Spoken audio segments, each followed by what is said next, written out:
শিক্ষা, স্বাস্থ্য, পুলিশ এই খাতে তো আমরা একেবারেই আসলে কোনো সংস্কার দেখিনি। সেই জিনিসগুলো কেন হলো না, কেন করা যায়নি?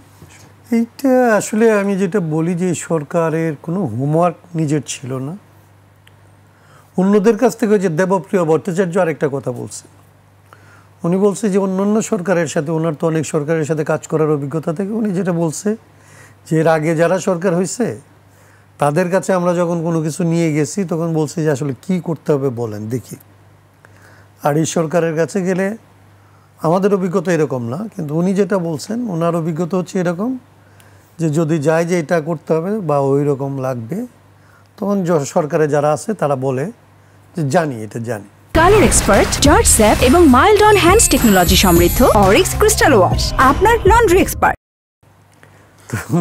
কিন্তু আমার নিজের যেটা অভিজ্ঞতা, আমার কাছে মনে হয়েছে যে একটা অসম্ভব অদক্ষতা একটা আছে সরকারের, যারা দায়িত্বে আছে তারা আসলে জানেই না কিভাবে কাজ করতে হয়, কি কাজ করতে হয়। তারা কোনো প্রায়োরিটি সেট করতে পারে নাই। সরকারটাকে একটা টিম ওয়ার্ক করছে, এটা আমি আসলে এক বছরের মধ্যে আমি এটা দেখতে পাইনি। এবং আমি যতবার এই সরকারের সাথে কথা বলতে গেছি ততবারই আমি বলার চেষ্টা করছি যে আপনারা প্রায়োরিটিটা সেট করেন, সেইটা ধরে আগান, বাকি কাজগুলি তখন সহজ হবে। ধরেন এই সরকারের একদম সবার আগে যে জিনিসটা করা দরকার ছিল এবং যেটার পরিস্থিতি তৈরি হয়েছিল সেটা হচ্ছে পুলিশ সংস্কার। পুলিশ নিজে থেকে চাচ্ছিল যে তাদের জন্য একটা সংস্কার, এটির জন্য রাজনৈতিক ঐক্যমত্যের প্রয়োজন ছিল। রাজনৈতিক ঐক্যমত্যটা ছিলই,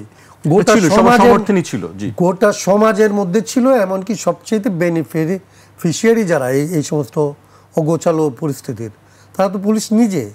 বাট সিচুয়েশনটা এরকম হয়েছিল যে তারা নিজেরা মনে করতেছিল যে এটার সংস্কার করা ছাড়া এটা দিয়ে আর তারা সামনে আগাইতে পারবে না। কিন্তু এটাতে কোনো রকমের আসলে মনোযোগ দেওয়া হয় নাই, কেউ ঠিক করে নাই যে এটা কী করবে। আমরা ধরেন বাংলাদেশে যাদের দিয়ে ধরেন এখন তো আপনার হিসাবটা পাওয়া যায় যে 844 জন যে মারা গেল তারা কারা আসলে। আপনাদের মানে তাদের হিসাব তো হচ্ছে যে সবচেয়ে বড় অংশটা হচ্ছে শ্রমজীবী মানুষ, তারপরে ছাত্ররা, তারপরে আবারও প্রায় শ্রমজীবী মানে গরিব মানুষের দোকানদারেরা। তার মানে এরা হচ্ছে প্রায় সবাই আমরা বলছি যে এরা কৃষির সাথে সম্পর্কিত মানুষ, কৃষি থেকে উঠে আসা মানুষ, কৃষকেরই সন্তানেরা। এমনকি বিশ্ববিদ্যালয়গুলিতে কিংবা ছাত্রদের যে 261 জনের হিসাব এখন পর্যন্ত পাওয়া যায়, তাদের মধ্যে আপনি হিসাব করলে দেখবেন যে এরা হচ্ছে কৃষকের সন্তান কিংবা আসলে ছোটোখাটো ব্যবসায়ীদের সন্তানরা। তো আমরা এই সরকারকে 11 তারিখ যেটা যে কয়টা টাস্ক ফোর্স, আমরা কমিশন বলিনি, আমাদের বাসায় আমরা বলছিলাম যে কতগুলি টাস্ক ফোর্স করা লাগবে। তার মধ্যে কৃষির কথা আমরা বলছিলাম, এবং কৃষির কথা বলছিলাম বলেই কেবল আমরা থামি নাই, তো গভর্নমেন্ট লেভেলে আমরা আলাপ করছি।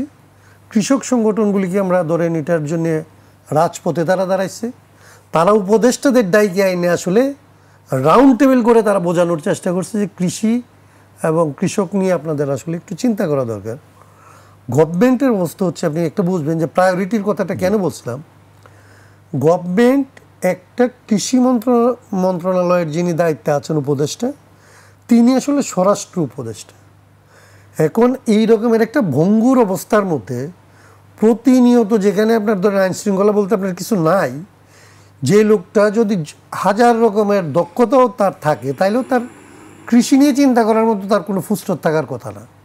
তার কাছে আপনি কৃষি দিয়ে রাখছেন, ধরেন মৎস্য একজনের কাছে দিয়ে রাখছেন, তার কাছে সেই ভূমি দেন নাই, যেগুলি সম্পর্কিত। মানে এদের যদি সরকার পরিচালনার কোনো রকমের পূর্ব অভিজ্ঞতা থাকতো, একটা রাষ্ট্র কিভাবে ফাংশন করে, কোনটার সাথে কোন মন্ত্রণালয়ের সাথে কোন মন্ত্রণালয় সম্পর্কিত, এতটুকু কাণ্ডজ্ঞান যদি থাকতো, তাইলে আসলে এই উপদেষ্টা পরিষদকে আজকে যত ব্যর্থ আপনার মনে হচ্ছে, এই পারফরমেন্স দিয়ে এর চাইতে সফল দেখা যাইতে পারত।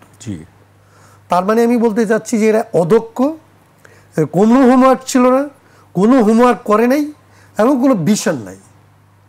এরা এখানে কী জন্যে আসছে এবং কি করতেছে এটা এখন পর্যন্ত আমি ক্লিয়ার না।